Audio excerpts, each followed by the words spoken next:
Assalamualaikum warahmatullahi wabarakatuh.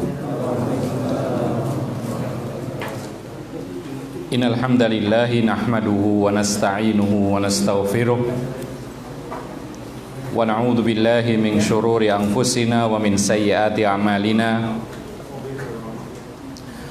May yahdihillahu fala mudhillalah wa may yudlil fala hadiyalah. Asyhadu an la ilaha illallah wahdahu la syarika lah wa asyhadu anna Muhammadan abduhu wa rasuluh salawatullahi alaihi wa ala alihi wa sahbihi wa man tabi'ahum bi ihsanin ila yaumiddin wa sallama tasliman katsira. Amma ba'd. Fa inna asdaqal hadithi kitabullah wa khairal huda huda Muhammadin sallallahu alaihi wasallam wa syarral umuri muhdatsatuha fa inna kulla muhdatsatin bid'ah wa kulla bid'atin dhalalah wa kulla dhalalatin finnar. Ma'asyiral muslimin, para hadirin dan hadirat yang dimuliakan oleh Allah Subhanahu wa taala.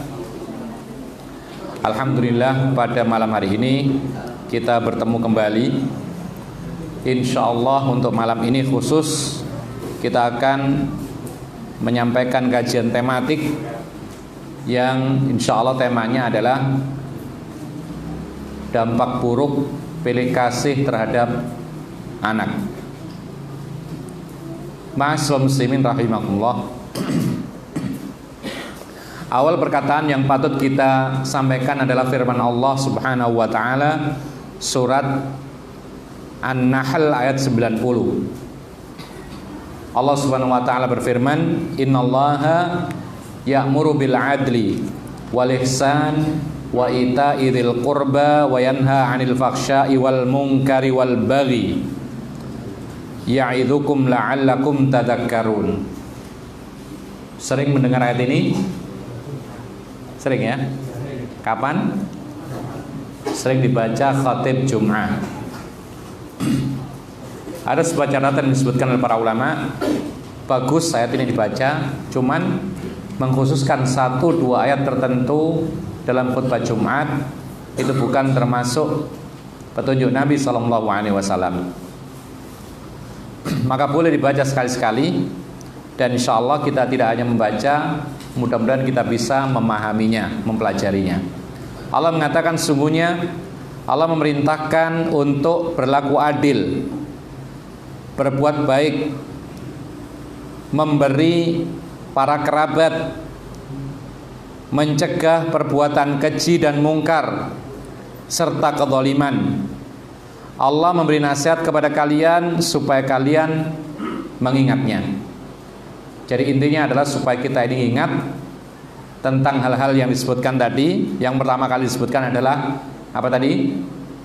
Perintah untuk berlaku adil, berbuat baik, memberi kerabat sebelum memberi orang lain. Kadang-kadang kita memberi orang lain baru kerabat. Ada lagi yang lebih parah lagi, loyal, dermawan kepada kawan daripada istri. Ya, ada seperti itu. Maka ini kurang pas. Kemudian juga melarang perbuatan keji dan mungkar dan juga kezaliman. Lalu Allah memberikan nasihat kepada kita semua supaya kita mengingat. Mengingat di sini adalah mengambil ibrah dan kita amalkan dalam kehidupan sehari-hari. Ikhwan fillah azakumullah, masih banyak ayat-ayat yang lain ya. Dan sikap adil ini berlaku dalam semua hal. Baik adil dalam perkataan, seperti Allah mengatakan, "Wa idza qultum fa'dilu." Apabila kamu berkata, maka berkatalah dengan adil. Karena ada orang berkata tapi tidak adil, yaitu curang. Ya, berkata tapi curang. Seperti apa? Dusta, fitnah, ghibah, menggunjing, itu pun juga tidak adil. Atau berkata kotor, ini pun juga tidak adil. Berlaku pula dalam segala hal perbuatan yang tidak adil. Bahkan dikatakan oleh para ulama, kasih sayang kepada anak pun juga termasuk dalam kandungan ayat ini, yaitu ya'muru bil adli. Allah memerintahkan kita semua untuk berlaku adil. Maka ketika kita berbicara tentang sikap adil kepada anak, kemudian larangan kita ini pilih kasih kepada anak, maka kita fokuskan arahnya kepada sikap kita terhadap anak-anak kita. Lebih fokus. Artinya bukan berlaku adil untuk masyarakat, bukan berlaku adil untuk tetangga, bukan berlaku adil untuk orang-orang secara umum, tidak. Tapi sikap adil dan tidak pilih kasih terhadap anak-anak sendiri. Ma'asyiral muslimina rahimakumullah.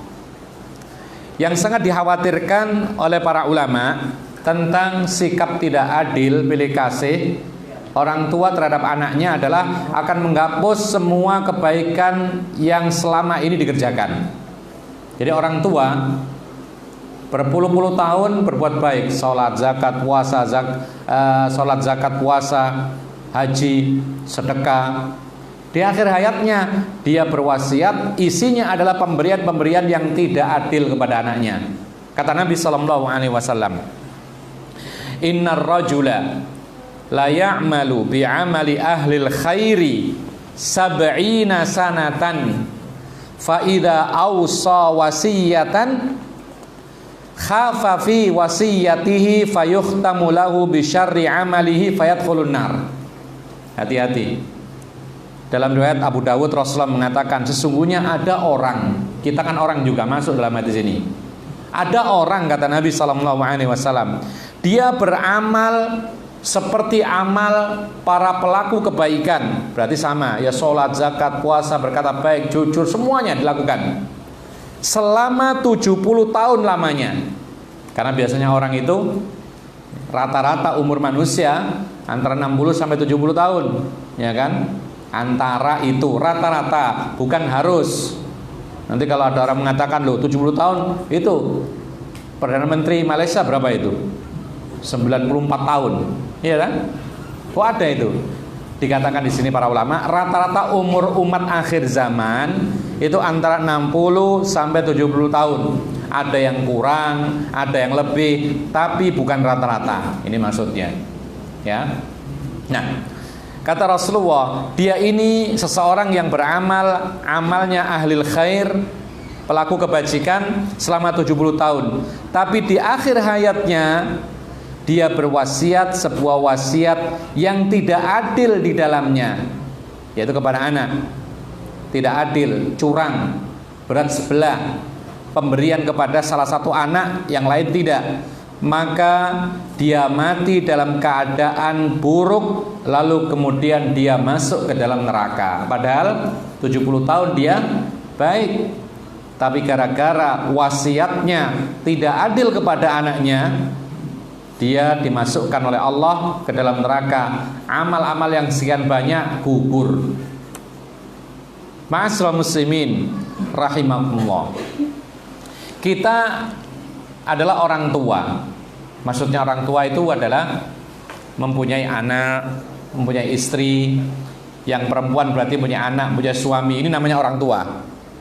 Atau kalau tidak, maka kita akan menjadi orang tua yang masih muda-muda, insya Allah nanti menjadi tua, menjadi bapak, menjadi ibu. Maka yang kita inginkan adalah anak berbakti kepada orang tua. Betul ya? Anak tidak melawan orang tua, anak tidak durhaka kepada orang tua. Itu yang kita inginkan semua. Ya. Yang tidak kita inginkan adalah qati'atur rahim. Ingat, kalau kita diajarkan oleh Rasulullah SAW untuk berbakti kepada orang tua, maka itulah sebesar-besar menyambung silaturahmi. Ya, apa silaturahmi artinya? Menyambung tali kekerabatan. Menyambung tali kekerabatan yang paling besar adalah dengan orang tua sendiri. Loh kenapa? Karena mereka yang paling berhak disambung, mereka yang paling berhak diperlakukan dengan kebaikan. Mereka tidak boleh putus sama sekali. Sampai meskipun seandainya orang tua itu kafir, anaknya muslim, tetap disambung. Itulah yang terjadi pada zaman Rasulullah SAW di kalangan para sahabatnya. Ketika Abu Hurairah ibunya masih kafir terus, yaitu disambung, akhirnya didoakan Rasulullah masuk Islam. Nah, jadi berbakti kepada orang tua adalah silaturahmi yang paling besar. Ya, coba dipahami, ini agak sulit. Berbakti kepada orang tua adalah silaturahmi yang paling besar. Kebalikannya berbakti apa? Durhaka kepada orang tua adalah yang paling besar dari perkara kebalikannya tadi. Apa itu? Uququl walidain, memutus tali silaturahmi. Berbuat buruk kepada orang tua itu adalah sebesar-besar memutus silaturahmi. Jadi durhaka kepada orang tua itu adalah sebesar-besar memutuskan tali silaturahmi. Sekali lagi, durhaka kepada orang tua itu adalah memutus tali silaturahmi yang paling besar. Ya. Karena apa? Karena menyambung silaturahmi yang paling besar adalah kepada orang tuanya sendiri. Sehingga durhaka kepada orang tua adalah sebesar-besar memutus tali silaturahmi. Sebesar-besar sifat durhaka. Ma'asyiral muslimin rahimakumullah. Kita katakan bahwasanya salah satu sebab yang paling besar terjadinya anak durhaka kepada orang tua itu tatkala orang tua tidak adil memperlakukan anaknya. Salah satu sebab terbesar yaitu terjadinya durhakanya anak kepada orang tua itu akibat orang tua tidak berlaku adil kepada anaknya. Ini salah satu sebab. Sehingga orang tualah sendiri yang menyebabkan anaknya itu durhaka. Di antaranya sebabnya karena dia tidak berlaku adil. Yang ini dikasih, yang satu marah, akhirnya tidak mau berbakti. Siapa sebabnya? Dia sendiri, orang tua ini. Ya. Yang ini dikasih, yang sini tidak. Dimarah. Yang ini disayang. Maka yang dimarah pasti akan tidak terima. Akhirnya apa? Tidak mau berbakti kepada orang tua. Apa sebabnya? Karena orang tua yang tidak berlaku adil kepada anak-anaknya. Sama saja dalam masalah apapun, dalam masalah pemberian, dalam masalah muamalah, dalam masalah sedekah, dalam masalah perhatian. Nah, hati-hati kalau kita perhatian kepada anak, jangan berat sebelah. Oh, ini karena pinter, maka perhatiannya lebih condong kepada anak yang pintar. Tidak boleh. Ini cerdas, yang ini lambat. Kemudian perhatiannya hanya tertuju kepada yang pintar, yang diopeni hanya yang pintar. Maka tidak boleh. Ini penyebab anak yang tidak pintar marah, sehingga kemudian tidak akan berbakti kepada orang tua. Berarti penyebabnya adalah orang tua sendiri. Jadi ikhwan fillah azakumullah, dalam hal apapun maka orang tua harus berlaku adil kepada anak-anaknya. Kemudian ma'asyiral muslimin rahimakumullah, banyak sekali akibat-akibat buruk dari sifat pilih kasih orang tua kepada anaknya. Banyak. Di antaranya disebutkan oleh para ulama. Yang pertama yaitu kebencian satu anak dengan yang lain gara-gara orang tua pilih kasih. Timbul saling membenci. Antara satu anak dengan yang lain saling membenci karena perlakuan orang tuanya yang tidak sama. Bayangkan coba sekarang, kita punya adik, ya, kita kecil semua ini, kita punya adik. Adik kita selalu disayang, dibelikan apapun yang dikehendaki, dibelikan. Karena adik kita lucu, ya, mungkin kita kurang lucu gitu ya. Jadi yang disayang adik saja, dibelikan ini, dibelikan itu, mainan dibelikan, semua dibelikan. Kita tidak dibelikan, kecuali kalau kondisi lain ya, nggak mampu, terus mampu lain lagi. Ini dahulu ya begitu, orang tua sudah mampu, tapi ketika sama kita pelit, kemudian sama adik sangat betul-betul dermawan, loyal dan semisalnya. Sehingga bajunya pun selalu bagus, kita tidak. Pemberiannya banyak, mainannya banyak, kita tidak. maka perasaan kita pasti akan marah kepada siapa? Tidak hanya kepada orang tua, tapi kepada adik kita sendiri. Maka dari itu, sifat pilih kasih atau sikap, boleh dikatakan sifat, boleh sikap ya, sikap pilih kasih orang tua kepada anak itu penyebab anak yang satu dengan yang lain saling benci membenci. Ini yang pertama. Lalu yang berikutnya al-adawatu. Selain itu juga tidak hanya benci, permusuhan. Bisa permusuhan.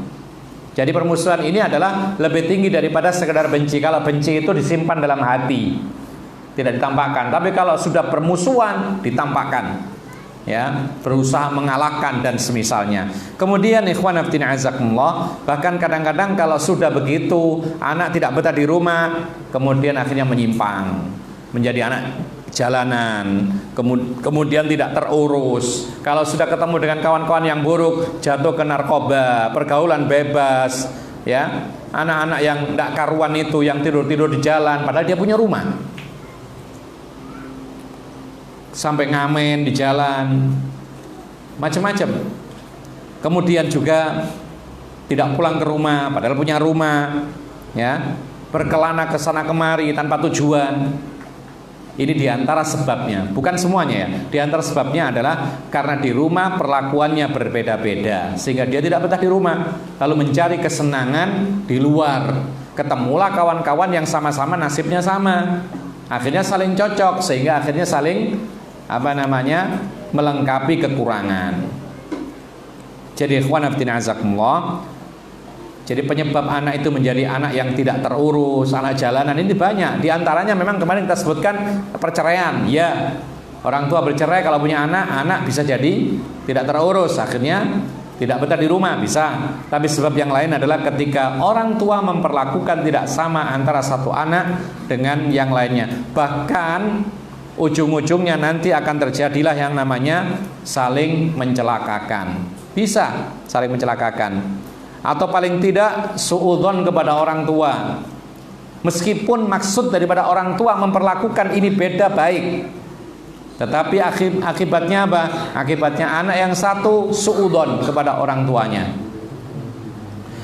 Ma'asyiral muslimin rahimakumullah. Atau paling tidak wibawa orang tua hilang di mata anak-anaknya. Ketika orang tua tidak berlaku adil kepada anaknya, maka wibawa orang tua hilang. Mestinya orang tua itu punya wibawa di hadapan anaknya. Bahkan kalau bisa anak itu betul-betul mengidolakan orang tuanya, ya. Karena orang tua ini adalah orang yang paling dekat dengan anaknya. Kalau bisa orang tua menjadi idolanya anak-anak. Tapi ketika orang tua berlaku tidak adil, maka hilanglah wibawa dan tidak akan diidolakan oleh anak-anaknya. Oleh karena itu bersyukurlah dan memujilah Allah Subhanahu wa taala ketika anak kita ditanya, siapa orang yang paling engkau idolakan selain Rasulullah maksudnya. Dia mengatakan orang tua saya, Masya Allah. Ini sangat-sangat menggembirakan. Tapi kalau dia mengatakan bapaknya orang lain, nah ini masih ada masalah ini. Ya, ditanya siapa yang paling kamu cintai di rumahmu, tidak ada, yang di rumah marah semua, ya. Kemudian yang saya suka adalah ini tetangga, nah, maka ini harus segera diperiksa lagi. Ma'asyiral muslimin rahimakumullah. Bagaimana berlaku adil terhadap anak? Maka jawabannya dalam semua perkara yang dimampui oleh orang tua. Dalam segala perkara yang dimampui oleh orang tua, dalam semua perkara itu harus berlaku adil, karena Allah memerintahkan innallaha ya'muru bil adli. Sesungguhnya Allah memerintahkan untuk berlaku adil. Maka ikhwan fillah azakumullah, terutama dalam masalah perhatian jangan dibeda-bedakan, ya. Jangan sampai dibeda-bedakan karena ini perempuan tidak perlu diperhatikan banyak-banyak, atau mungkin sebaliknya, laki-laki ya biar aja lah. Perhatian penuh kepada anak perempuan, perhatian kepada sang adik kakak tidak usah, ya. Perhatian kepada yang pintar, yang selalu berprestasi di sekolah, Nah seperti ini ya, yang berprestasi semakin semangat, yang tidak berprestasi semakin bodoh, akhirnya tambah malas. Dia akan mengatakan, oh saya kan tidak pinter, saya tidak akan dapat hadiah, tidak mungkin, saya tidak akan dipuji, saya tidak akan dapat piala. Sudah biasa saja, tidak usah belajar kuat-kuat, ya. Tapi orang tua yang bijak selalu memberi semangat sama. Yang pintar, yang tidak pintar diperhatikan sama. Ingat ma'asyiral muslimin rahimakumullah. Di dalam Al-Quran diabadikan kisah yang sungguh luar biasa. Tentang apa? Tentang perhatian seorang nabi kepada anaknya yang akhirnya diangkat sebagai nabi. Siapa itu kira-kira? Perhatian seorang nabi kepada anaknya yang akhirnya anak ini diangkat sebagai nabi. Siapa? Bapaknya siapa? Yakub alaihissalam memiliki beberapa anak, belasan anak. Kemudian salah satunya ada yang bernama Yusuf alaihissalam. Nabi Yakub mendapatkan wahyu dari Allah SWT karena dia adalah nabi, maka biasa mendapat wahyu. Kemudian Allah memberitahukan bahwasanya akan ada salah satu keturunannya Yakub yang akan meneruskan kenabian. Ini asal usulnya. Ya, jadi bukan Yakub ini memang sengaja pilih kasih, bukan. Jadi keliru kalau orang mengatakan Yakub pilih kasih kepada anak-anaknya, yaitu pada Yusuf. Ini keliru besar. Jadi Yakub mendapatkan wahyu karena dia nabi alaihissalam, bahwasanya Allah akan mengangkat menjadi penerusnya kenabianmu, yaitu salah satu dari anak keturunanmu. Maka dia terus berharap. Siapa kiranya di antara anak-anak yang belasan itu akan diangkat sebagai penerus Nabi. Lalu tiba-tiba Yusuf kecil bermimpi. Bermimpi apa? Diceritakan kepada Nabi Yakub, inni ra'aitu ahada asyara kaukaban. Wahai ayahku, aku melihat dalam mimpiku 11 bintang. Wasyamsa wal qamara ra'aituhum li sajidin. Di sana juga selain bintang 11 itu ada matahari dan bulan, semuanya sujud kepada aku. Ini asal usulnya mimpinya. Nabi Yakub seorang nabi, maka dia punya yang namanya wahyu, ilhamnya kuat, firasatnya kuat, yang namanya nabi. Ya. Maka Nabi Yakub berharap inilah penerus dari kenabian beliau, dan ternyata benar. Maka biasanya ikhwan fillah azakumullah, dahulu orang-orang yang ada ciri khasnya, orang yang masih kecil lalu kelihatan ciri-ciri kenabian meskipun belum diangkat, itu nanti dijaga. Karena apa? Karena nanti akan ada orang ya dari musuh yang ingin membinasakannya, maka dijaga.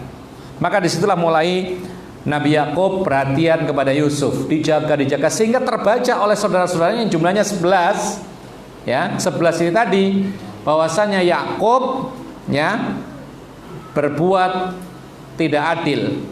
Mereka mengatakan la Yusuf wa akhuhu ahabbu ila abina minna wa nahnu usbah inna abana la fi dhalalim mubin. Mereka enggak ngerti. Dalam surat Yusuf ayat 8 Allah mengatakan yang diceritakan oleh saudara-saudara Nabi Yusuf, sesungguhnya Yusuf dan saudaranya, ya saudaranya yang sebapak itu, yaitu dalam riwayat-riwayat itu dikatakan Bunyamin, ya. Itu dikatakan demikian. Nah, Yusuf dan saudaranya itu lebih dicintai oleh bapak kita daripada kita ini yang 11. Maka padahal kita ini satu keluarga, sesungguhnya bapak kita ini berada dalam kesesatan yang nyata. Karena nggak tahu mereka, ya. Jadi bapaknya seorang nabi dibilang dolal. Nabi dibilang dolal oleh anaknya lagi, dolalim mubin, kesesatan yang nyata. Maka setan pun membisikkan ke dada-dada mereka mulai berbicara di sini, ya. Setan pun mulai berbicara, kemudian membisikkan di dada-dada mereka. Kemudian salah satu mereka akhirnya tergerak untuk membunuh Yusuf. Akhirnya musyawarah ke-11 orang ini, kemudian akhirnya sepakat dibuang ke sumur tua, ya, dibuang ke sumur tua. Dan akhirnya apa? Akhirnya diceritakan kepada bapaknya bahwa Yusuf diterkam harimau, mati. dibawakan baju, sobekan baju, bahwasanya inilah buktinya. Tapi Nabi Yakub tidak percaya. Dan ternyata akhir-akhirnya bertemu lagi. Bahkan mimpinya menjadi kenyataan. Akhirnya apa? Ketika Nabi Yusuf sudah berada di tempat yang istimewa, kaya raya, memegang perbendaharaan harta benda di kerajaan itu, maka kemudian Yakub bersama istrinya dan 11 anak-anaknya yang tadi membuang Nabi Yusuf datang, mereka ketemu Nabi Yusuf dan akhirnya bersujud semuanya. Masih boleh dahulu sujud kepada manusia, ya. Tetapi kemudian setelah datang Islam, dilarang orang itu sujud kepada orang lain, karena itu termasuk kekhususan Allah Subhanahu wa taala. Lihatlah bagaimana kemarahan saudara-saudara Yusuf. Kenapa tadi? Karena perlakuan dan perhatian Yakub alaihissalam kepada Nabi Yusuf kecil, ya, yang berlebihan, karena ingin menjaga keselamatan dia, karena mendapatkan isyarat wahyu dari Allah bahwa ini akan jadi nabi, wajar dijaga ketat. Sedangkan yang lain tidak harus dijaga ketat karena bukan nabi. Maka disitulah mereka akhirnya sepakat untuk membuang Nabi Yusuf. Hati-hati ikhwan fillah, perhatian kita. Anak kita semua sama, nggak ada yang akan jadi nabi. Nggak akan ada yang jadi nabi. Ya, meskipun pintarnya kayak apa, nabi sudah ditutup. Maka jangan ada perhatian lebih salah satu dengan yang lainnya. Andai kan kita tidak sengaja saja, itu mengakibatkan kebencian yang lainnya, apalagi kalau kita sengaja. Makanya jangan ada istilah anak kesayangan. Ya, jangan ada lagi. Oh, ini anak kesayangan saya. Jangan, yang lain nggak disayang, ya, dibenci gitu. Nggak boleh. Sama, semua anak kesayangan, semua disayang, semua dicintai. Karena dalam anak, dalam kesayangan, perhatian, kecintaan sama rata. Ma'asyiral muslimin rahimakumullah. Sama juga sebagian ibu-ibu ya, mungkin tidak di sini ya, yang di sana, yang di dunia medsos itu yang difoto, yang ditampakkan, yang diposting itu selalu foto anaknya yang ganteng. Bahkan saya jumpai sendiri ya, dan saya kenal orangnya. Ada ibu-ibu itu medsosnya itu apa namanya, kalau ada WA itu sebelahnya ada gambar, itu apa yang namanya? Nah, foto profil. Foto profil itu anaknya yang laki-laki yang paling ganteng. Selalu itu. Yang lain enggak. Padahal anaknya banyak, lebih dari 2. Tapi anak-anak yang lain tidak dijadikan foto profil. Yang dijadikan foto profil selalu anaknya yang ganteng, yang lain enggak. Ya. Maka ini pun juga tidak adil, hati-hati.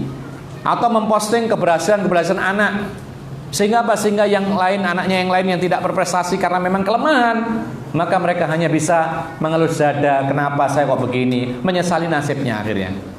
Maka ini pun juga termasuk ketidakadilan kepada anak-anak. Ma'asyiral muslimin rahimakumullah. Tidak hanya dalam hal perhatian, dalam hal pemberian selain nafkah. Ingat, selain nafkah loh ya. Kalau nafkah sesuaikan kebutuhan. Kalau nafkah, ya. Tapi selain nafkah, setelah nafkah selesai, lalu kita ingin memberi apa? Memberi pemberian. Ya, misal anak kita sudah mulai besar-besar nih. Anak kita mulai besar-besar. Maka ada yang umur 20, ada yang 25, ada yang 30. Kemudian karena kita senang kepada yang umur 20, kita belikan sepeda motor. Yang lain tidak usah. Apa alasannya? Nggak ada. Karena saya senang saja kepada dia, maka dikasih sepeda motor. Yang lain tidak. Ini pun juga termasuk tidak adil. Ya. Atau dikasih usaha. Yang ini dikasih usaha, yang ini biar mandiri. Tidak benar ini. Atau seperti yang terjadi sebagian saudara kita, yaitu dikasih rumah. Yang satu dikasih rumah, yang lain tidak. Kenapa alasannya? Karena dia mendapat mantu dekat. Mantunya dekat, yang ini. Maka saya beri rumah. Yang mantunya jauh, tidak usah rumah-rumahan wis. Nah, seperti ini juga termasuk pemberian yang tidak adil. Ingat ikhwan fillah azakumullah, ada sebuah hadis dari Nu'man ibnu Bashir. Beliau mengatakan, anna abahu ata bihi Rasulullah faqala inni nahaltu ibni hadza gulaman kana li. Nu'man bin Bashir mengatakan bahwa ayahnya, Nu'man bin Bashir, menceritakan bahwa ayahnya datang kepada Nabi. Berarti siapa namanya ayahnya? Bashir. Yang menceritakan Nu'man bin Bashir. bahwa ayahnya menemui Rasulullah. Berarti siapa? Bashir. Ya. Nu'man ini anaknya, Bashir bapaknya. Kemudian bapakku berkata, wahai Rasulullah, aku memberi pemberian seorang budak untuk anakku yang ini. Siapa ini? Nu'man. Jadi Nu'man ini saya beri budak. Ya, Nu'man ini saya beri budak, hadiah. Lumayan loh dikasih budak itu, artinya mahal. Kemarin kita sebutkan berapa kira-kira harganya? Ya paling standar murah lah, itu sekitar 5 ekor unta. Ya, kira-kira 100 jutaan. Dikasih langsung begitu. Nih budak untuk kamu. Dan itu biasanya dipakai untuk alat bekerja. Dia bekerja, hasilnya dikasihkan tuannya. Itu sama dengan orang anak satu kemudian dikasih modal, nih 100 juta buat kamu untuk modal. Yang lain tidak dikasih. Sama persis. Cuman di sini modalnya berupa alat bekerja, itu budak. Ya. Kemudian Rasulullah bertanya, "Akullu waladika nahalta mithla hada?" Wahai Bashir, apakah semua anak-anakmu kau berikan sama dengan seperti ini? Anaknya banyak, tidak hanya Nu'man saja. Maka Bashir mengatakan, qala la, tidak wahai Rasulullah, hanya Nu'man saja yang kasih saya kasih. Lihat bagaimana seorang Nu'man ini orang yang tidak tamak, tidak tamak, tidak rakus kepada harta. Ketika dia sendiri, ya, yang diberi, kemudian akhirnya dicabut lagi pemberiannya, beliau rela menceritakan kisah ini dalam keadaan ikhlas. Ya. Kemudian Rasulullah SAW mengatakan ketika dijawab, tidak wahai Rasulullah, hanya untuk Nu'man saja. Qala ittaqullaha wa'dilu baina auladikum. Rasulullah mengatakan, takutlah kamu kepada Allah dan adillah kamu kepada anak-anakmu. Dalam riwayat yang lain, farji'u, tarik kembali. Ya. Lalu dalam riwayat yang lain, fa innila asyhadu ala jaurin. Aku tidak akan bersaksi di atas kecurangan. Maksudnya ketidakadilan ini. Ma'asyiral muslimin rahimakumullah. Maka disinilah yang menunjukkan bahwasanya pemberian selain nafkah itu harus rata. Ya. Kalau kita belikan baju anak kita 3, ya belikan 3-3-nya. Dan ukurannya ya nggak sama kalau ukurannya. Tapi maksudnya di sini nilainya sebisa mungkin samakan. Kalau memang dia itu ngambil yang murah, kasih lebihnya. Itu baru adil. Ya. Tetapi para ulama mengatakan dibedakan antara nafkah dengan pemberian. Kalau berkaitan dengan nafkah, maka tergantung kebutuhan. Nafkah itu mencakup makan, minum, kemudian pakaian. Nah, pakaian ini dibedakan antara pakaian yang sifatnya itu hadiah, pakaian yang sifatnya kebutuhan. Kadang-kadang pakaian itu hadiah. Kadang-kadang kita beli, tahu-tahu kita masuk ke toko pengen ngasih hadiah anak-anak, beli dikasihkan. Ini harus rata. Tapi kalau kebutuhan yang sifatnya itu nafkah, maka sesuaikan dengan kebutuhan, tidak harus sama. Yang kecil otomatis kainnya lebih sedikit, yang besar kainnya lebih banyak, terpaut harganya, tidak ada masalah karena ini nafkah. Ya. Jadi ma'asyiral muslimin rahimakumullah, di sini para ulama mengatakan pemberian orang tua kepada anak itu terbagi menjadi 3 hal. Pemberian orang tua kepada anak itu terbagi menjadi 3 hal dan hukumnya berbeda-beda. Pemberian orang tua atau apa yang diberikan orang tua kepada anak itu terbagi menjadi 3 dan hukumnya berbeda-beda. Yang pertama, pemberian berupa nafkah. Tadi sudah kita singgung. Yang pertama, pemberian berupa nafkah. Apa saja? Makan, minum, pakaian, termasuk keperluan-keperluan tempat tinggalnya. Ya. Termasuk tempat tidur. Nah, bagaimana masalah pemberian ini? Maka dikatakan oleh para ulama, anak-anak itu diberikan sesuai dengan kebutuhannya, sehingga boleh jadi nanti akan berbeda-beda. Kadarnya berbeda, harganya berbeda, sesuai dengan kebutuhan. Diberikan contoh oleh para ulama, anak laki-laki kebutuhan pakaiannya berbeda dengan perempuan. Biasanya perempuan kebutuhan pakaiannya lebih banyak atau dikit? Lebih banyak, ya. Perempuan ada jilbab, kemudian kainnya juga harus turun ke bawah, harus lebar, tidak boleh ketat, kemudian bahkan harus dilapisi dan semisalnya. Sedangkan laki-laki yang penting menutup aurat, kemudian sopan, maka lebih sedikit. Maka berbeda antara anak laki dengan perempuan karena ini nafkah. Silahkan, tidak ada masalah dibedakan dalam urusan nafkah, karena nafkah itu disesuaikan dengan kebutuhan masing-masing sehingga bisa berbeda-beda. Kebutuhan misalnya sekolah, ya. Ada yang punya anak SMA? Ada? Ada nggak sini anak SMA ada? Atau yang sekolah SMA ada? Berapa uang sakunya? Berapa? Ada yang sekolah SMA? Berapa uang sakunya? Hah? 300 bulan? Oh, yang pondok. Enggak, yang sekolah. Ada enggak? Berapa uang sakunya? 1.000? Nah, enggak mungkin. Ya kan? Anak TK itu 1.000, 2.000 mungkin. Ya. Tapi kalau anak SMA mestinya ditambah. Berbeda, tidak mengapa pemberian orang tua kepada anak-anaknya dalam urusan nafkah disesuaikan dengan kebutuhan, sehingga kadang-kadang berbeda-beda sesuai dengan kebutuhan. Bahkan kadang-kadang anak yang sekolahnya agak jauh naik mobil, naik bis dan semisal mesti ditambah. Kebutuhan alat tulis, ya, yang kuliah tidak sama dengan yang SD. Nah, ma'asyiral muslimin rahimakumullah.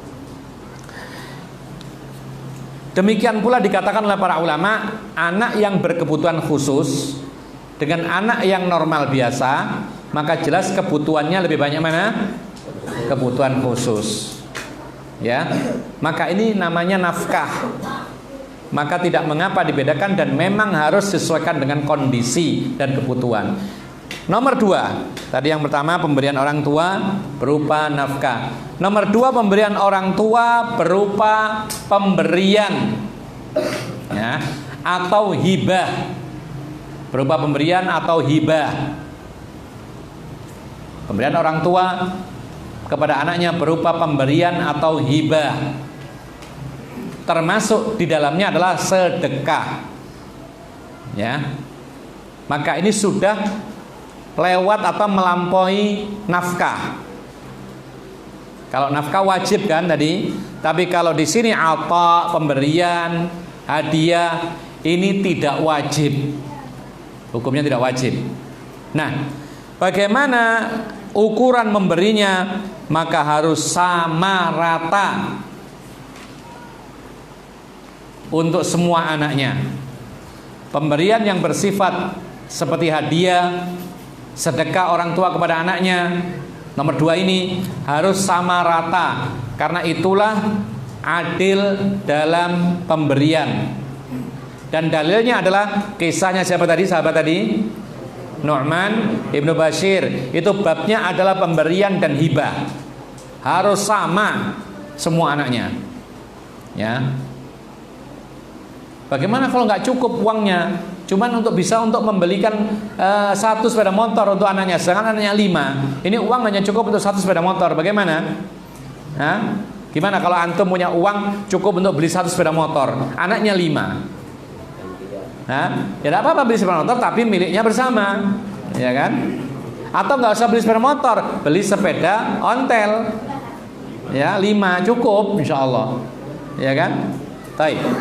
Jadi yang kedua ini harus rata, harus adil, sama rata, sebagaimana dalam kisahnya Nu'man Ibnu Bashir. Yang ketiga, pemberian orang tuanya kepada anak itu berupa harta warisan. Cuman bedanya ini setelah meninggal ngasihkannya, ya. Setelah meninggal dunia diambilnya. Tapi ini masuk dalam apa yang diberikan oleh orang tua kepada anaknya. Ya. Maka para ulama mengatakan pembagiannya adalah lidzakari mithlu hadzil unsayain, yaitu untuk anak laki-laki 2 bagian dari 1 anak perempuan, karena warisan. Jadi apa yang jatuh dari orang tua ke anaknya beda-beda ternyata. Kalau itu babnya warisan, maka laki-laki 2, perempuan 1. Karena Allah Subhanahu wa taala berfirman, yusikumullahu fi auladikum lidzakari mithlu hadzil untsayain. Allah wasiatkan kepada kalian, untuk anak-anak kalian, pembagian warisan itu adalah laki-laki mendapatkan 2 bagian perempuan. Jadi kalau bapak meninggal dunia, ya, meninggalkan satu rumah, anaknya 1 laki 1 perempuan, gimana baginya? Ya, kan tidak bisa dipotong. Gimana? Ya dinilai berapa rumah itu harganya. Oh ternyata 300 juta, ya, maka si laki-laki dapat 2 bagian, si wanita dapat 1 bagian. Berarti 300 juta bagi 3 dulu, 100, 100, 100. Berarti si laki-laki dapat 200 juta, si perempuannya dapat 100 juta. Loh, gak adil ini. Inilah adil menurut hukum Allah, tapi dalam bab warisan. La tadruna ayyuhum aqrabu lakum naf'a. Kalian tidak mengerti siapa di antara kalian yang lebih dekat kepada pemberian manfaat. Ternyata laki-laki itu dapat banyak, iya, tapi dia juga tanggung jawabnya besar dalam hal harta. Dia adalah pemberi nafkah kepada keluarga. Perempuan dapat sedikit, iya, tapi dia dapat nafkah dari suaminya. Sama saja akhirnya. Adzan? Baik. Adzan dulu, kita lanjutkan setelah adzan nanti.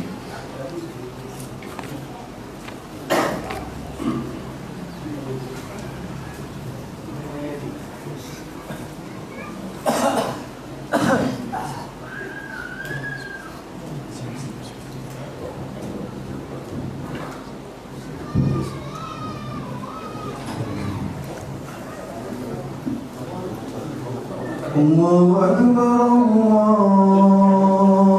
Allahu Akbar, Allahu Akbar, Allahu Akbar. Asyhadu an la ilaha illallah.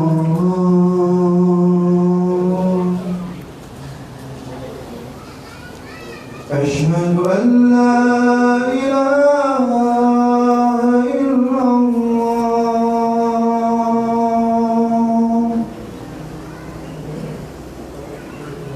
أشهد أن محمدا رسول الله.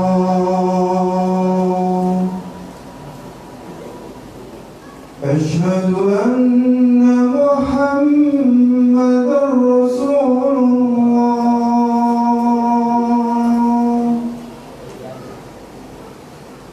حي على الصلاة.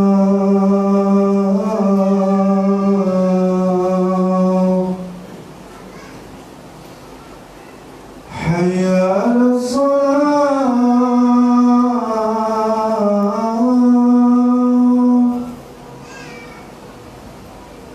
حي على الفلاح.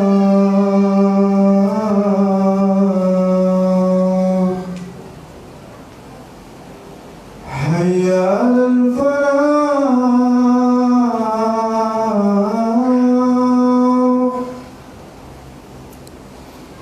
الله أكبر، الله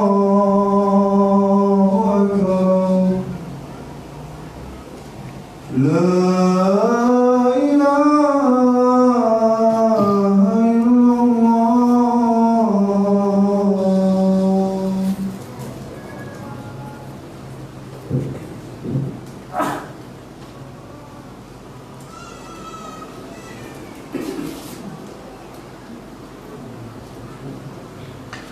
Kita sambung kembali. Tadi kita katakan bahwasanya dalam urusan pemberian orang tua kepada anaknya nomor 2, yang nomor 2 tadi yang apa? Hibah atau pemberian atau sedekah. Tadi kan harus sama ya, harus rata. Seperti pada kisahnya Nu'man bin Bashir. Sekarang timbul permasalahan. Sama di sini, apakah disamakan pula antara anak laki dengan perempuan? Bisa dipahami? Iya, nominalnya sama. Nominalnya sama. Kalau rumah harganya 200 ya yang lain 200 juga gitu loh. Kalau memang tidak mungkin sama, paling tidak mendekati nominal harganya, ya. Jadi kalau misalkan ngasih kambing satu, yang satu kambingnya harganya sekian, ya yang lainnya sama gitu loh. Kalau misalkan tidak ada yang sama, ya disusui, tahu ya, disusuki tahu, diberi kembalian gitu loh. Selisihnya diberikan. Ini maksudnya sama rata. Nah, tadi kita sampaikan kisahnya Nu'man bin Bashir. Rasulullah mengingkari ketika hanya Nu'man yang dikasih hadiah, sehingga disuruh sama, adil sama, ratakan. Kalau dikasih satu budak, yang lain juga satu budak. Ya, dikasih satu tanah ya satu tanah. Satu kableng ya satu kableng juga gitu loh. Ya. Nah, sekarang masalahnya, apakah hal ini berlaku juga untuk anak laki perempuan sama rata? Ya, paham masalahnya? Jadi untuk anak laki perempuan disamakan enggak dalam masalah pemberian yang sifatnya nomor 2 tadi? Kalau tadi kan kita bicara anak, tidak ada keterangan anak itu laki atau perempuan. Nah, sekarang apakah tetap disamakan antara anak laki-laki dengan perempuan dalam urusan pemberian orang tua berupa pemberian atau hibah? Maka terjadi perbedaan pendapat. Di kalangan para ulama ada yang berpendapat dibedakan laki 2, perempuan 1. Cuman dalilnya adalah dalil ayat tentang warisan. Ya. Sehingga pendapat ini lemah. Dalilnya adalah dalil tentang ayat warisan yang dikatakan di situ laki-laki 2, perempuan 1. Padahal yang dibahas ini adalah pemberian bukan warisan dan bukan nafkah, karena nafkah menurut kebutuhan. Oleh karena itu pendapat yang kuat sama laki dengan perempuan dalam bab pemberian orang tua kepada anaknya yang nomor 2 tadi, dengan beberapa alasan. Yang pertama yaitu hukum asal adil itu adalah rata. Ya, hukum asal yang namanya adil itu rata. Ini yang pertama. Lalu yang kedua, Rasulullah SAW mengatakan, adillah kamu wahai Bashir kepada semua anakmu. Anaknya Bashir di sini bisa laki bisa perempuan. Bisa laki bisa perempuan. Ya. Berarti di sini mencakup laki dan perempuan karena Rasulullah mengatakan auladakum atau i'dilu, kata Rasulullah SAW, baina auladikum, berlakulah adil kamu di antara anak-anakmu. Anak-anak Bashir macam-macam, ada laki ada perempuan. Berarti sama rata juga. Ini alasan yang kedua. Alasan yang ketiga, karena membedakan laki dengan perempuan padahal itu bukan warisan, ini justru sebab mereka ini berselisih, menyebabkan mereka bertikai. Ya, otomatis perempuan tidak akan ridho karena ini adalah pemberian bukan warisan. Kalau warisan sami'na wa ata'na, dibedakan laki perempuan. Tapi kalau bukan warisan harus sama, karena kalau tidak sama itu penyebab perselisihan antara laki dengan perempuan anak-anaknya. Lalu yang terakhir alasannya adalah Allah Subhanahu wa taala membedakan harta anak laki dengan perempuan itu hanya dalam bab warisan saja. Itulah yang menguatkan bahwasanya orang tua kalau mau memberi anak pemberian yang sifatnya bukan warisan dan bukan nafkah, maka harus rata sama, baik anak laki maupun anak perempuan. Kemudian ma'asyiral muslimin rahimakumullah, demikian pula dalam kasih sayang harus rata.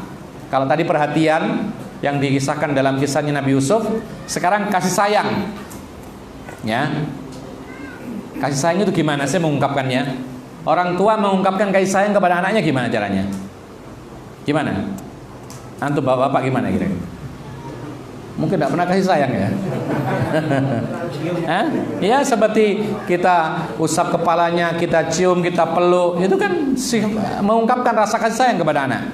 Maka ini pun juga harus rata, ya, sama, tidak dibedakan antara anak laki dengan perempuan, terutama anak kecil ini, ya.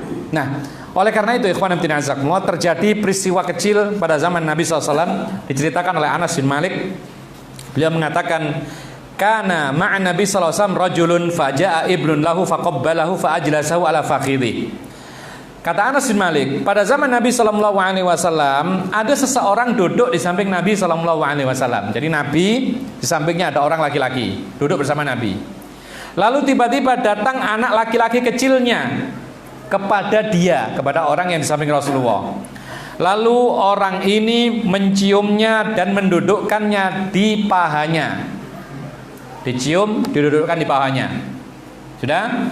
Tsumma ja'at bintun lahu fa ajlasaha ila janbihi. Kemudian datang lagi satu anak kecil perempuan, anaknya dia juga, datang mendekati dia, maka didudukkanlah di sebelahnya. Di sebelahnya, bukan di pangkuan. Jadi yang laki-laki di bangku, ya, yang perempuan ditaruh di lantai. Kemudian apa kata Rasulullah? Fahalla adalta bainahuma. Rasulullah mengingkari dengan perkataan, kenapa engkau tidak bersikap adil kepada kedua anakmu? Tidak boleh. Jadi dalam hal mendudukkan anak, menyikapi kasih sayang kepada anak laki perempuan sama, tidak boleh dibedakan. Ya.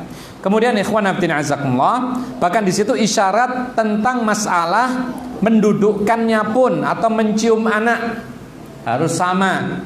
Ya. Oleh karena itu ada sebuah kisah yang lain dari Hasan, tatkala Rasulullah SAW berbicara di hadapan para sahabatnya, irja'a sabiyun hatta intaha ila abi fi nahiyatil qaumi famasaha ra'sahu wa aq'adahu ala fakhidhihi yumna. Kata Hasan ibnu Ali ibnu Abi Thalib, cucunya siapa? Hah? Cucunya Nabi, anaknya? Istrinya siapa? Fatimah. Berarti Fatimah binti Rasulullah.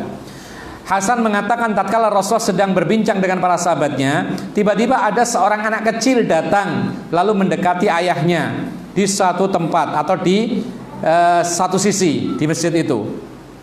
Maka sang ayah ini mengusap kepalanya lalu mendudukkannya di pahanya sebelah kanan. Diusap kepalanya, didudukkan sebelah kanan di pahanya. Falabitha qalilan, kemudian tidak lama lagi faja'at ibnatun lahu hatta intahat ilaihi.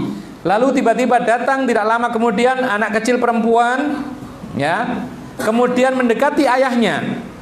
Lalu sang tadi ada qabbalah, dicium kemudian didudukkan. Kemudian orang ini langsung mengusap kepalanya dan mendudukkannya di lantai. Maka Rasulullah SAW mengingkarinya dalam hal tidak mencium dan mendudukkan di lantai tadi. Jadi harus sama. Anak laki dengan perempuan tidak boleh dibedakan. Anak yang lucu, tidak lucu sama. Ya. Bahkan kadang-kadang kita tidak tahu siapa di antara mereka yang lebih bermanfaat. Karena Rasulullah mengatakan khairukum anfa'ukum linnas. Sebaik-baik kalian adalah yang paling bermanfaat bagi manusia. Jadi semuanya tidak tentu. Prestasi yang didapat anak kecil dari sekarang, dari sejak PAUD, TK, SD, SMP, SMA, prestasi sekian banyak, belum tentu dia menjadi orang yang bermanfaat, yang terbaik kata Rasulullah. Ya, piala yang satu lemari itu tidak ada gunanya semuanya. Nggak ada gunanya. Mana gunanya coba? Untuk apa piala? Nggak ada gunanya. Itu hanya label prestasi saja, prestasi dunia. Ketika dia mati akan ditinggal itu. Dan tidak ada gunanya sudah. Ya, jadi yang paling baik adalah yang paling bermanfaat. Oleh karena itu, ikhwan fillah azakumullah, ketika kita ini mempunyai anak cerdas, baik, soleh, maka bersyukurlah kepada Allah. Tapi jangan sampai kemudian membuat kita ini pilih kasih kepada yang lainnya, sehingga kemudian yang lain diabaikan, tidak diperhatikan. Maka disitulah sebab kerusakan akhirnya anak yang lainnya. Ma'asyiral muslimin rahimakumullah. Ketika si bapak tadi mendudukkan sama dengan anak yang laki-laki, maka Rasulullah mengatakan al-ana adalta. Sekarang baru kamu berlaku adil kepada anak-anakmu. Ma'asyiral muslimin rahimakumullah, sesungguhnya bersikap atau berlaku adil kepada anak itu adalah amanah. Innallaha ya'murukum an tu'addul amanati ila ahliha wa idza hakamtum bainan nasi an ta'dilu antahkumu bil adli. Kata Allah Subhanahu wa taala dalam surat An-Nisa ayat 58, Allah mengatakan sesungguhnya Allah memerintahkan kalian untuk berlaku untuk menunaikan amanah kepada pemiliknya, dan jika kalian itu menghukumi di antara manusia, maka hukumilah mereka dengan seadil-adilnya. Kadang-kadang kita ini tidak berlaku adil ketika anak bertengkar. Ya, bertengkar, kemudian yang satu nangis, yang satu juga nangis, lapor kepada kita, hati kita sudah condong kepada yang kecil. sehingga yang besar langsung diperlakukan yang tidak baik, dipukul, dihukum tanpa melihat mana yang salah, mana yang benar. Ini pun juga tidak adil. Seolah-olah apa? Sehingga timbul ucapan anak mesti yang besar salah begitu. Ya, padahal belum tentu juga. Ya. Atau mesti suruh ngalah yang besar, padahal belum tentu juga. Nah, kalau seperti ini diterus-teruskan, anak menjadi nanti pesimis, anak menjadi down dan semisalnya. Yang kecil merasa dibela terus, akhirnya dia terus berbuat tidak baik kepada kakaknya. Jadi tetap kita harus melihat kondisinya, kemudian sebelum kita menghukum kita harus betul-betul melihat siapa yang salah dan siapa yang benar. Ma'asyiral muslimin rahimakumullah, membeda-bedakan anak itu sebab mereka itu durhaka kepada orang tua. Jadi orang tua yang membeda-bedakan anaknya dalam hal ketidakadilan, sikap, kasih sayang, perhatian, pemberian dan semisalnya, itu adalah salah satu sebab anak itu durhaka kepada orang tuanya. Kemudian juga ikhwan fillah azakumullah, kita sudah sampaikan juga hal-hal yang sifatnya itu menjadi akibat buruk, dan diantaranya disebutkan oleh para ulama bahwa ketidakadilan kepada anak itu termasuk kezaliman.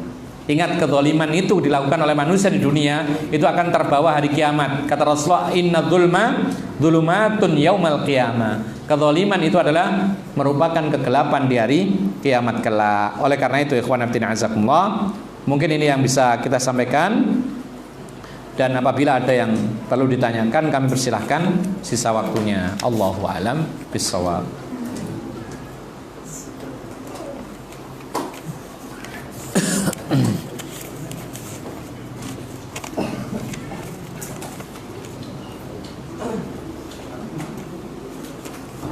Bagaimana hukumnya mengingatkan orang tua yang berbuat maksiat?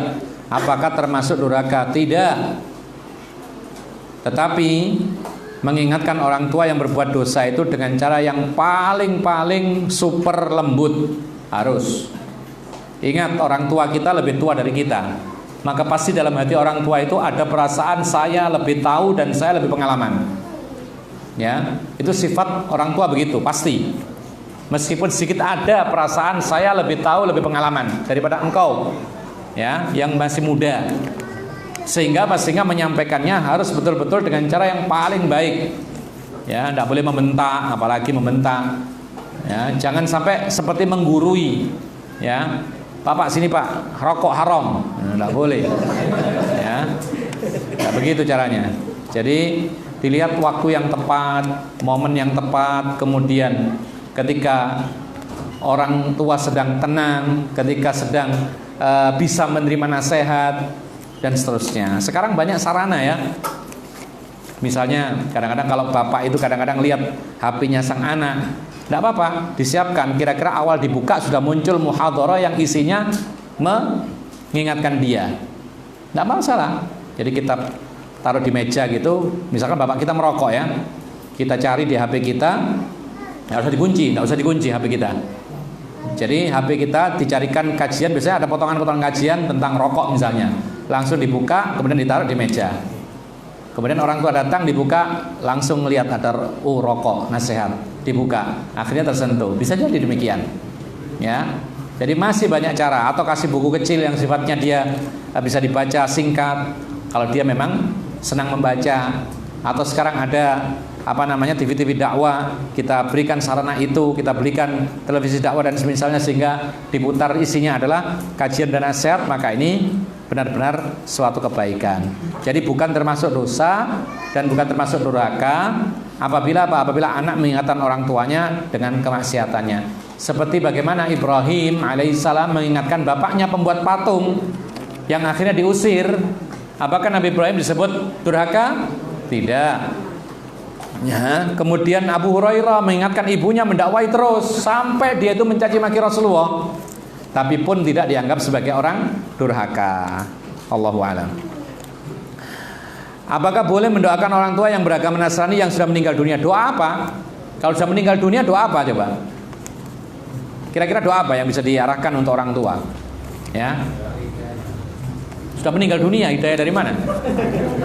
Jadi mendoakan orang kafir yang masih hidup itu boleh, tapi doanya adalah dimintakan hidayah. Ya Allah, berikan hidayah orang ini.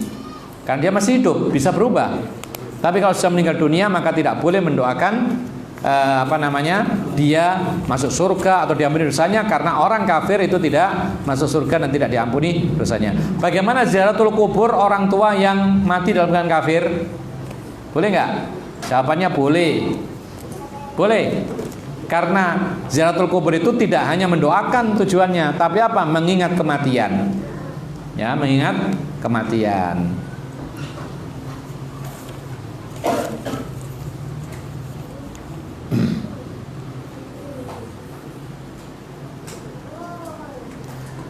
Assalamualaikum Waalaikumsalam warahmatullahi wabarakatuh. Afwan, di luar tema, apakah hutang yang kita gunakan untuk kebutuhan sehari-hari bisa dianggap sebagai rezeki?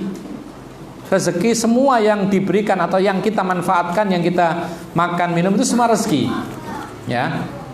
Tapi dalam Al-Quran disebutkan ada yang halal, ada yang haram. Ketika kita mengambilnya dengan cara yang haram atau memakan bahkan barang yang haram, meminum barang yang haram, berarti rezeki kita rezeki haram. Dan Allah memberikan kuasa kepada kita. Kita bisa mencari yang halal, bisa yang haram. Tapi Allah mengancam apabila kita memanfaatkan yang haram, sehingga digunakan sifatnya itu rezeki yang halal-halal saja. Adapun hutang, kalau memang dia ini kondisinya sangat-sangat terdesak, makanya dibolehkan. Tetapi para ulama mengatakan ada tahdzir itu peringatan keras dari Rasulullah, jangan sampai kita berhutang kecuali ketika kondisi sangat-sangat butuh, mendesak untuk makan, minum, untuk kebutuhan sehari-hari baru boleh. Ya, bukan untuk gaya hidup. Ya. Kadang-kadang kita ini untuk gaya hidup, HP ganti setiap tahun. Aplikasinya banyak sekali, yang bisa cuman WA dan SMS saja, yang lainnya nggak bisa semua. Untuk apa kalau begitu? Ya, sia-sia. Padahal harganya jutaan. Padahal dia tidak bisa mengoperasikannya. Jadi ini betul rezeki, cuman dia kewajiban untuk membayar. Dan kita tidak boleh berhutang kecuali ketika kondisi terdesak, kebutuhan yang sangat-sangat yaitu mendesak, baru kita berhutang. Itu pun harus ada sesuatu yang dijadikan sandaran, kira-kira bisa membayar hutang. Karena kalau tidak, kemudian kita mati, kemudian orang yang punya hak itu tidak rela, maka kita tidak masuk surga meskipun kita ini baik dan beramal soleh. Rasulullah mengatakan yughfaru adzanbu lisyahidi kullih illa dainu, akan diampuni semua dosa orang yang mati syahid kecuali hutang. Wallahu a'lam.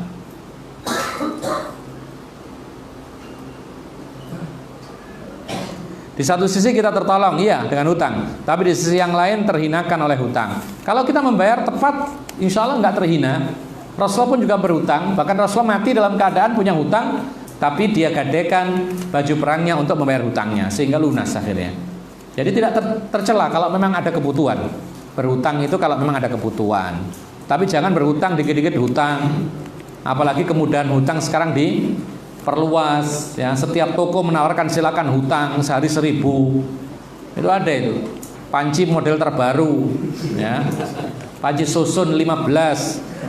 Macam-macam. Padahal di rumah panci lo tidak kepake.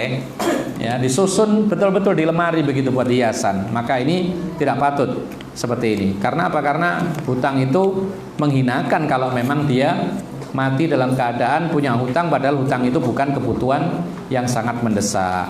Allahu a'lam.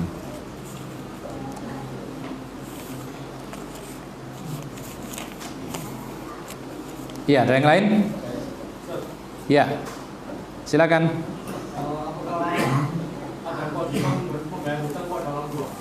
Apa? Membayar hutang kepada orang tua. Maksudnya kita hutang kepada orang tua. Ya iya, kalau kita hutang akadnya hutang apa minta? Soalnya pernah tahu siapa saya lupa itu tidak wajib.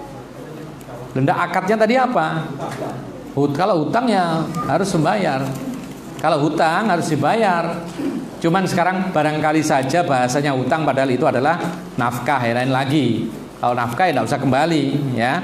Tapi kalau hutang kita bisa melihat kok itu hutang untuk apa gitu loh. Kalau untuk modal ya jelas hutang, itu ada dibalikan. Tapi kalau untuk makan sehari-hari dan dia belum bekerja, ya itu nafkah. nggak usah dibalikan. Tapi kalau itu untuk modal dan semisal, maka itu adalah termasuk harus dikembalikan karena bunyinya kan utang. Kecuali kalau bilangnya minta Pak, minta Bu, nah, dikasih 100 juta, nggak usah dikembalikan, ya. Bagaimana caranya? Ada lagi? Ya. Apakah benar keterangan seperti ini? Berikutnya ditanya di akhirat sebelum itu didikan orang tua kepada anaknya sebelum ditanya bukti anak kepada orang tua. Memang ada hadis, tapi ini bukan pertama kali yang ditanya. Tapi di antara pertanyaan-pertanyaan yang ditujukan oleh Allah kepada orang tua itu seperti itu ya. Di antara pertanyaan yang awal-awal, ya, di antaranya itu. Jadi kan banyak hadis-hadis. Maka di antara yang ditanyakan pada hari kiamat ya seperti itu. Didikan orang tua kepada anaknya, seperti itu. Wallahu a'lam. Bagaimana caranya menasihati istri yang masih suka dengar musik dan hal-hal yang kurang bermanfaat? Dinasihati terus, ini lahan dakwah ya. Jadi makanya kalau sebelum menikah ya dilihat dulu ini kira-kira suka musik atau tidak. Kalau dia masih suka musik ya sampaikan syarat, saya mau menikahi kamu asalkan kamu tinggalkan musik ya. Karena musik itu adalah sesuatu yang tidak halal. Rasulullah mengatakan la yakunanna min ummati aqwamun yastahilluna al-hira wal harira wal khamra wal ma'azif. Akan ada banyak umatku ini, dan ternyata kenyataan ya banyak orang yang menghalalkan, lebih banyak bahkan. Rasulullah mengatakan aqwamun itu berkelompok-kelompok, banyak sekali yang menghalalkan satu ya, al-hira zina. Meskipun tidak banyak orang sekarang menghalalkan nyata-nyata, tapi banyak mereka meyakini dan membolehkan anak-anaknya berzina kalau suka sama suka. Ya, coba banyak orang tua itu yang membiarkan anak perempuannya dibawa laki-laki, dibatasi jam 12 harus pulang. Ya, kalau jam setengah 1 tidak boleh, jam 12 pokoknya pulang. Kalau jam 12 pulang sudah tidak apa-apa. Ya, sudah ngapain aja tidak tahu sudah. Dibiarkan jalan sama laki-laki. Ngapain lagi coba? Ya, kalau tidak berzina sebenarnya maka zina mata, zina telinga, zina ini macam-macam. Ya kan? Nah, jadi yang pertama adalah akan ada banyak kelompok-kelompok di umatku ini yang menghalalkan zina. Ya, menghalalkan zina. Kemudian harir. Apa itu harir? Sutra bagi laki-laki. Kemudian yang ketiga khamar. Dalam hadis yang lain yusammuna bi ghairi ismi. Menamai khamar tidak dengan nama aslinya sehingga penipuan nanti. Akhirnya diminum seperti minum biasa. Itu akan ada nanti. Meskipun sekarang belum banyak, misalnya suatu ketika nanti akan banyak dan menjadi hal yang lumrah. Kemudian yang keempat wal ma'azif, dan menghalalkan juga alat-alat musik. Alat musik akan dihalalkan oleh kelompok-kelompok umat dan ini sudah banyak yang melakukannya. Nah, ketika Rasulullah mengatakan yastahillun, mereka menghalalkan, berarti hukum asalnya apa? Haram. Sama dengan menghalalkan zina, berarti zina haram. Menghalalkan khamar, berarti khamar haram. Menghalalkan musik, berarti musik. Nah, apa gunanya dibuat wow? Kalau kita tahu hukumnya wawu dalam bahasa Arab, itu adalah isyirakul hukmi, yaitu menggabungkan sama hukum. Jadi kalau menghalalkan khamar haram, berarti musik pun juga haram. Memang ada pengecualian di waktu yang tertentu, tapi hanya satu pengecualian yang dihalalkan, yaitu duf, rebana. Itu pun hanya waktu-waktu momen tertentu seperti hari raya dan pernikahan saja. Selainnya tetap kembali kepada hukum asal, yaitu haram. Dan para ulama madhab sepakat atas keharamannya. Hanya satu saja yang nyeleneh, yaitu Ibnu Hazm. Ya, antum bisa ya. Kalau antum ingin melihat seorang ustadz yang bermadhab Syafi'i, ya, yang ngakunya madhab Syafi'i, kalau memang betul dia madhab Syafi'i, coba dites ya. Sebenarnya nggak boleh ngetes ya, tapi kalau kita ingin tahu pendapat ini benar atau bagaimana, coba tanyakan tentang hukum musik. Dia akan menyimpang jauh dari madhab Syafi'i. Dia pasti akan menguatkan madhab Imam Ibnu Hazm, karena dia menghalalkan musik, padahal Imam Syafi'i tidak pernah menghalalkan musik gitu loh. Lu kok bisa jauh sekali ke madhab Dhahiriyah? Padahal biasanya kalau masalah kunut Syafi'i, ini Syafi'i, ini Syafi'i, semua Syafi'i. Tapi giliran ditanya musik, Syafi'i mengharamkan, lari kepada madhab yang membolehkan. Ya, ini termasuk tatabbu'ur rukhas, nyari-nyari pendapat ringan sesuai hawa nafsu. Tidak boleh seperti itu.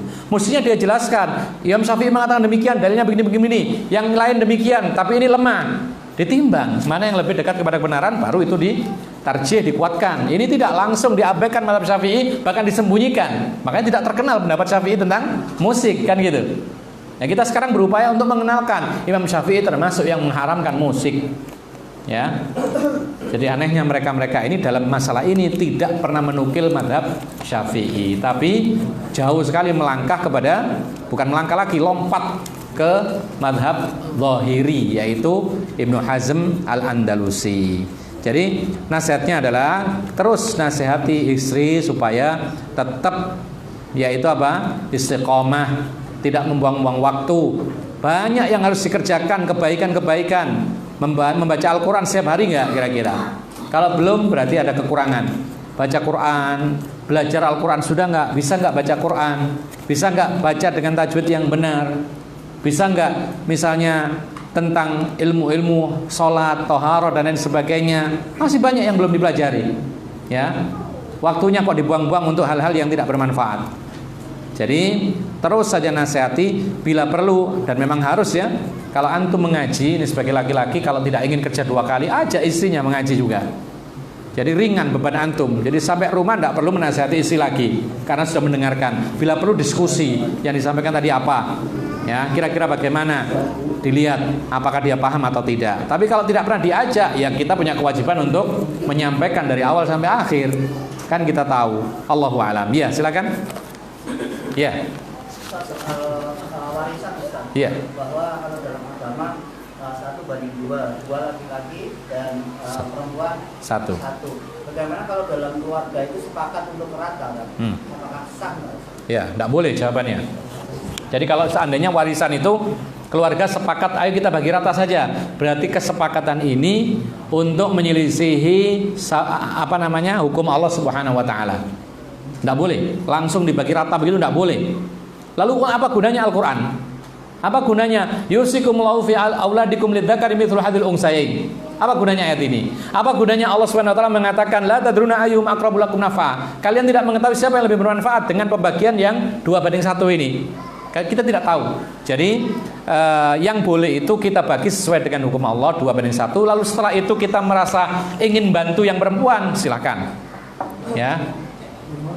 Ingin bantu, misalnya saya dapat 2, adik perempuan dapat 1, sudah kita dapat. Kemudian saya lihat, oh kasihan dia, sudah saya kasihkan, misalnya separuhnya milik saya kasihkan lagi ke dia, boleh-boleh saja. Tetapi untuk awal kita harus sepakat menggunakan hukumnya Allah Subhanahu wa taala. Allahu a'lam. Ya? Iya, akadnya digunakan dulu, akadnya. Setelah itu kemudian mau diberikan terserah. Mau diberikan dibantu saudara yang perempuannya, atau mungkin kondisi saudara perempuannya itu miskin misalnya, tidak apa-apa. Bahkan di sini meskipun miskin kaya, tetap hukumnya adalah 2:1, laki 2, perempuan 1. Allahu a'lam. Ya. Cara pemberian fidyah itu boleh tapi gantian setelah hari raya. Fidyahnya apa? Oh puasa, tidak puasa boleh. Tetapi para ulama mengatakan al-faur ahsan, yakni disegerakan itu lebih baik.